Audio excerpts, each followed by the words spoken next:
Hi, everyone, and thanks for tuning in to another episode of STEM Girls Virtual. My name is Becca, and I'm here on behalf of Cincinnati Museum Center. Today, we talk about careers in the STEM fields. Those are science, technology, engineering, and math. And today, we're adding a little bit of art into the mix with a very special guest from Cincinnati Art Museum. Her name is Lauren Walker, and she is an exhibition designer. Hi, Lauren. How are you today? Hi, how are you? Good. Ready to learn about this. I love art, so I'm ready to find out more about what it is that you do, and I'm sure a lot of the folks at Yeah. home are very interested as well. So without further ado, let's jump in. Is that okay? Yeah, let's go. Fantastic. So the first question is, can you tell us a little bit more about your job and explain to us what it is that you do? Kind of give us a day in the life scenario. Sure. So everything you see when you walk into the museum is something that I've probably had my hand in. All of the physical spaces I help design. So that's figuring out the layout of the space, choosing colors, and I work with a big team of people, curators, art handlers, registrars, to sort of come up with what that final physical space looks like. So on a day-to-day basis, I am likely doing floor plan drawings, working in a AutoCAD program, doing elevations, doing renderings, um, going up to the gallery spaces, taking measurements, working with our preparator team to make sure that object mounts are created for objects that need to be on display, and sitting down with curators and talking through their vision for spaces. So I work with a lot of different people in the museum, but it is that physical space that you see. And you can see behind me, for instance, in my virtual museum, since we're not at the museum right now, you can see some of the things that I've worked on. So this show behind me is actually the Women Breaking Boundaries show that is currently still up at the museum waiting for our return. So in the show, for instance, I helped design this case. I worked with a curator to figure out where the art would go in the galleries, figuring out the mounting heights for things, and figuring out just the general space and flow of those things. Picking the colors. Yeah. Yes, that's really interesting. So it's like it sounds like a really cool mix of, planning and art, but also thinking about, spaces and how things are going to fit and where things that, can be lit correctly with the special lighting and stuff like that. And I'm sure you have to think a lot about, some artifacts, they can't be under certain light or they have to be in certain temperatures and stuff like that. So I'm sure you have to work with that quite a bit. Yeah. So the whole process starts with the curators. They will usually give me a checklist of objects for a particular show, and I'll usually get just a general background of what the show is going to be about. And then I draw all of those objects to scale, so we know their exact size and how much space they're going to take up in a gallery space. And then I really take a step back and read through some of the curatorial research that they've shared with me and think about what's like at the heart of the exhibit, and try and develop a design scheme that enhances the art. So the art always takes sort of front seat for me when it comes to design. So a show might be, for instance, a historical one. Maybe we want to feature some architectural elements that highlight those features. Or maybe a show, for instance, has really bright colors or some other elements that we want to enhance. So we try and do that with the design of the show. So I take that sort of research and develop a scheme or two that I then present back to the curators. And then once they've chosen the scheme, we sort of move forward with doing a floor plan and develop elevations, sometimes renderings, but all tools to be able to show the design for other people, and so that it can get built, basically. So I'll do construction documents of things like this, like a case, that our shop can actually make and produce, because they do all of our built elements. And so a lot goes into how these shows come to be. You know, a lot of people come to the museum and see the final result, but a lot of effort and work goes into the final result. It sounds like it. It's so Yeah. interesting. And I love hearing about, what's behind what we're seeing. Our next Mhm. question is, can you please tell us what sparked your interest in this field? Was this something that you always wanted to go into? Um, Not many people really think of this career field when they're thinking about, Mhm. what do I want to do when I grow up? So was this something that you grew into later? Just tell us a little bit about your journey. Yeah, so I didn't realize that exhibit design was a career at all until many, many years later. I went to undergrad in Colorado and studied anthropology and art history, and had an internship with the Denver Art Museum. And at the time, they were developing plans to expand their museum. So they had models all over showing little tiny art, scattered through the museum, how they were going to lay it out. And they talked about this process of working with designers. And I realized this is something that I could do. I don't have to be just doing research on pieces of art or, sort of scholarly writing. I can take my interest in design and use it in a museum context. So that was sort of my first introduction. Like, this is a job. Yeah. This would be really, really cool. Um, and so, I had that internship and started looking for jobs my senior year and realized, I didn't have a lot of the skills that were required to work in a design field in a museum.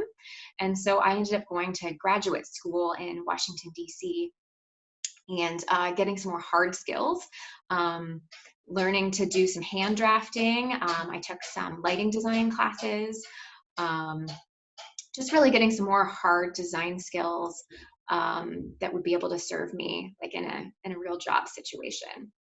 Very interesting. Um, and then the next question is, what is one of the coolest experiences that you've had as part of your career? And it sounds like Mhm. with this kind of career, you're seeing so many awesome things. There's probably a lot of very cool experiences that you've had. So can you tell us about one? Yeah, I mean, one of the best parts of my job is being able to see all of these art objects up close. Um, And so when I actually graduated from grad school, I had the opportunity to work for a design firm that was doing museum design and lighting design. And so the 2008 crash came and we didn't get a lot of museum projects. So I got moved to the retail lighting team, and I got to travel to Xi'an, China and see the terracotta warriors. Um, which was like this amazing opportunity to see like the scale and scope. And this is something that, I'd heard about while I was in school studying both art and anthropology. To Mhm. see that firsthand was amazing, and to combine it sort of with my job at the time. Um, Lucky enough to be able to do that.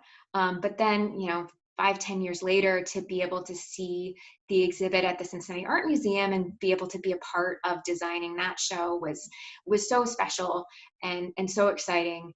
Um, to see those things up close, that I'd seen in the archaeological pits in Xi'an, but to like be this close to them, the real thing, was an entirely different and special experience. So I would definitely put that up there with my top 10 experiences of all time. It's like really, really thrilling to be able to work on that stuff.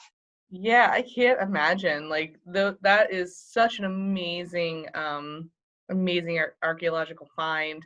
It's Mhm. amazing artwork. I was fortunate enough to be able to go to the exhibit at Cincinnati Art Museum.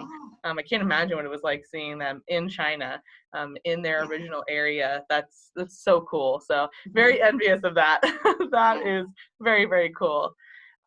So the next question that we have is, what is a challenge that you faced on your journey and how did you overcome it? We find that sometimes learning how to overcome your challenges, which you're going to have in all walks of life, sometimes Mhm. learning how to do that comes from learning how others overcame their personal challenges, whether it was with work or anything like that. So we just figured, can we learn a little bit from you? What are some challenges that you have faced, and how can we use that advice and that experience to help us in our own life? Yeah. Well, on a day-to-day basis in my job, I'm challenged creatively and to continuously be creative. I think people in a lot of creative fields find that it's hard to be on all the time. To be creative on demand. Um, so that's definitely a challenge that I have all the time, but it's one that I feel like I enjoy and I actually thrive in. Um, in putting together museums, there are so many decisions and so many levels of things that you need to work around to make creative decisions. So, like we were talking about earlier, the some of the objects might have certain limitations for display. It might have to be displayed in a certain way because it can only have so much light on it, or um, it needs to be on a huge platform because we don't want people touching it, but we want it to be out in the open air. um, so like those sort of challenges are really difficult, but also just to be continuously be creative and display things in new and different ways. um, so like I find a lot of inspiration from just going to museum exhibits. So I see as much as I can all the time. And I have fun doing that. So like that helps, is just to get out there. And also to find like a creative community that you can rely on for advice and hear the latest and greatest technologies, the latest and greatest things that are going on. So I've kept really close touch with my museum community that I developed in graduate school and in Washington, D.C., just to hear what they're doing. Yeah, and I spend a lot of time on Pinterest too, to be honest. Like you gotta I get your do love eyes on what Pinterest. what other people are doing, and yeah, constantly try and be aware of what's new.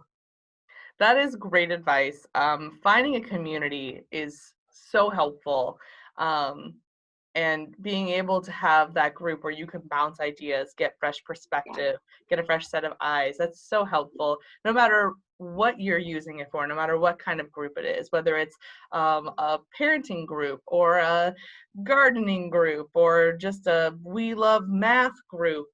yeah, The yeah, finding that group is so fun and important. And I know I have a couple of groups, and um, they are great, and I love bouncing ideas off of them. And I also love Pinterest. yeah. Pinterest is pretty fun. I often Me go too. down a rabbit hole when I'm on Pinterest, but Yeah. I have found a lot of fantastic recipes while on there. So, Oh, yeah. Yeah, yeah. um, so our next question is, what is some advice you'd like to give to any young person wanting to pursue a career in a STEM field or Mhm. a STEAM field, hitting that art avenue? You've already mentioned, finding a community, reaching out to people. Any other advice you'd like to impart on Yeah. everyone? Yeah, I would say just get as many experiences as you possibly can. I went into college not knowing what I wanted to do at all. Um, and just sort of found my way by luck. But putting yourself also in the right situation to be able to succeed and being open to those opportunities when they come.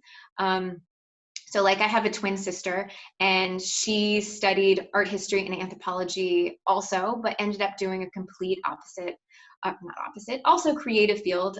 She produces documentaries. So you can come from one same background and find your way to a completely different field or profession.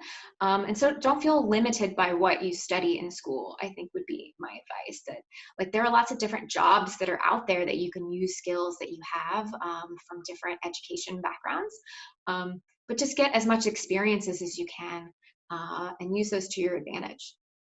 I think that's great advice. And, it's not always the case that you're going to go down one path in college and end up at point A. You might Mhm. end up at point B or C or even D, and that's okay. And that's Yeah, fine. You just have to find the path that's right for you and study what you're interested in, study what hmm, makes you happy, find what makes things good and fun for you, because learning can't be yeah, fun if you're not learning about what you want to learn about. So we yeah, encourage all of you to find something awesome that you want to learn about and pursue it. Keep learning. Learning is awesome, no matter what your age. yeah, So we do have two more questions. They are from our audience. Do you have time for those today? yeah, sure. Okay, so the first question is math related. Do you find that you often use math in the building process of exhibits? Mhm. We know it's probably not going to be like super advanced math, but Yeah. are you using some math to figure out how things are being laid out and stuff like that? Mhm. And then, besides math, what other problem solving skills are you using? Yeah, so I would say I use math in a really basic kind of way because in most cases we're building things that are temporary, are going to be up for 4 to 6 months at a time. I don't have to do any calculus or anything like that. I don't have to build buildings that have to stay up for years and years and years. So I'd say I use math in a pretty limited way. I do scale drawings on a regular basis, like I was talking about. And I'll take measurements and things up in the galleries. Um, but I wouldn't say that I use hard math, more kind of geometry than anything. Um, and then other kinds of problem solving. I don't know, I think in most cases it involves sort of challenging myself with how things are built. Um, so trying to think about things creatively, or I'm trying to think of a design or build challenge that we had to come up with something creative. A lot of problem solving is figuring out how to make 200 objects fit in a really tiny space. So that's kind of more the kind of problem solving I do, is like sort of spatial analysis in a way. um, And a lot of it is using the computer program that I use and just kind of pushing around objects. So my graphic design coworkers have joked before that all I do is push around rectangles all day, which is kind of true. Um, yeah, so a lot of problem solving with rectangles, pushing around rectangles. Well, thank you for that. And then I know you and I had previously talked about there's some applications that you use, and some of those are available for Mhm. people to try out for free Yeah. in their home. And can you talk a little bit about Mhm. those softwares and applications that you use? Sure. Yeah. I regularly use the program Vectorworks for my work, and it allows you to draw two-dimensionally and three-dimensionally and do renderings. So I use that really, really regularly in my work. Um, there are other programs like AutoCAD that or Revit that architects will use, that sometimes exhibit designers will also use. Then SketchUp is another program that I think a lot of exhibit designers use for the rendering capabilities. Um, they have a free version that you can download, and then they also have a professional version. Um, but the free one, you can get in there and play around with, making your own exhibit. Maybe pick some objects from your house that you find special, draw them to scale and see how they might fit in a display. That sounds like a fun quarantine activity to me. That does sound like fun. And if anyone does that, we would love to see your renderings. Send them our way. I'm very curious. Yeah. Our next question, the last one we have, is we know a lot of our community members love museums. I love museums. Mhm. You love museums. We work in museums. Yeah. And we have so many great museums here in Cincinnati. So I know that there are opportunities for our community at Cincinnati Museum Center, but Mhm. are there some opportunities for our community members to get involved with behind the scenes aspects at Cincinnati Art Museum? Sure. Yeah, we have a lot of volunteer opportunities at the museum. If you're a member of the museum, you can volunteer as a part of our docent corps.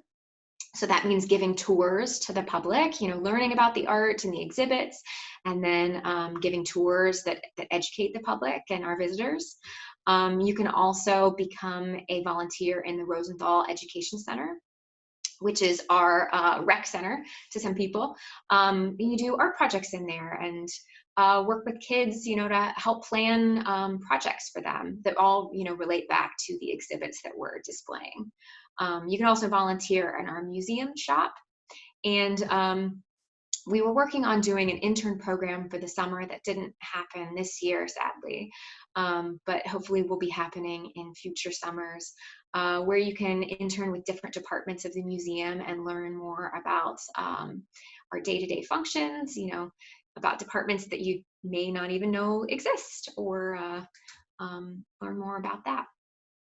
That's awesome. And so those are some great opportunities. So we hope that soon, when we're able to be, safe and healthy and able to get back into some of these institutions and closer quarters, that our community members will dive in and check Mhm. out new things and new opportunities and see if there's some fun things for them to do. So, Lauren, that's all we have for today. Thank you so, so much for stopping and talking with us today. We really, really appreciate it. We love hearing about Cincinnati Art Museum. We miss being able to go there. I know I miss being able to go there. I miss being able to go to Cincinnati Museum Center, but Mhm. soon we will all be able to get back into our favorite institutions and keep learning in person. So thank you so much for Yeah. joining us today. Thank you. And in the meantime, since we can't do things in person, please keep tuning in to all of the great virtual experiences that we have. Cincinnati Art Museum has some great ones as well, so please go check them out and keep checking out the STEM Girls virtual videos. We have all kinds of awesome learning opportunities for you folks. So keep checking it out, keep tuning in, and keep learning Cincinnati. Bye, everyone.